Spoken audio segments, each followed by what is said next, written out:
তো এই যে প্লেয়ারটা আমাকে নক করলে এটা কিন্তু কোনো নর্মাল প্লেয়ার না, এটা কিন্তু একটা হ্যাকার। এন্ড এই হ্যাকারটা কিন্তু পুরো ম্যাচ ধরে আমাদের টার্গেট করতে থাকে এন্ড মারতে থাকে। এন্ড এখানে আমাদের স্কোয়াডটা ওয়াইপ আউট করার পরে কিন্তু সেই হ্যাকারটা আমাদের ট্রোলও করতে থাকে। এখানে আমি অলরেডি ভেবে নিয়েছি আমি এখানে হ্যাকারটার ফিলিং সেট করে ছাড়বো। আরে তুমি লাগাও স্কেরি ভাই, পাগল নাকি? পোলাবনে হ্যাকার করলে ভয় পায় আর এরা চায় যে ম্যাচে হ্যাকার করে। এন্ড পরে ম্যাচে কিন্তু সেই হ্যাকারটা আবার আমাদের মাঝে চলে আসে। এন্ড প্রথমে এখানে স্ক্যারি ভাই এন্ড তারপর এখানে জুগার ভাইকেও ডাউন করে দেয়। তো এবার দেখো আমি কিভাবে হ্যাকার এবং তার পুরো স্কোয়াডের ফিল্ডিং সেট করি।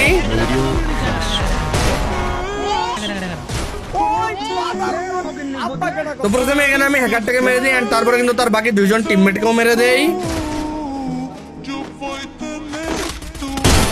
এন্ড এখানে হ্যাকারের লাস্ট টিমমেটের উপরে হিটলিস্ট লাগে কিন্তু আমরা তাকে মারার চেষ্টা করি, কিন্তু হ্যাকারের লাস্ট টিমমেটটা এখানে অন্য একটা প্লেয়ার হাতে মরে যায়। তারপর আমি সেই প্লেয়ারটাকে এখানে মেরে দেই। এবার যাও যাক লাস্ট জোনে। তো প্রথমে এখানে একটা প্লেয়ারকে আমি হেডশট মেরে নক করে দেই এন্ড এরপর একটা প্লেয়ার এখানে আমাকে ডোমেনের মধ্যে নিয়ে নেয় এন্ড ডোমেনে ঢুকে কিন্তু আমি সেই প্লেয়ারটাকে হেডশট মেরে দেই। তো এখন শুধুমাত্র লাস্ট প্লেয়ারটা বেঁচে আছে, যদি এই প্লেয়ারটাকে মেরে দিই তো সবাই মিলে কিন্তু সাবস্ক্রাইব করবা।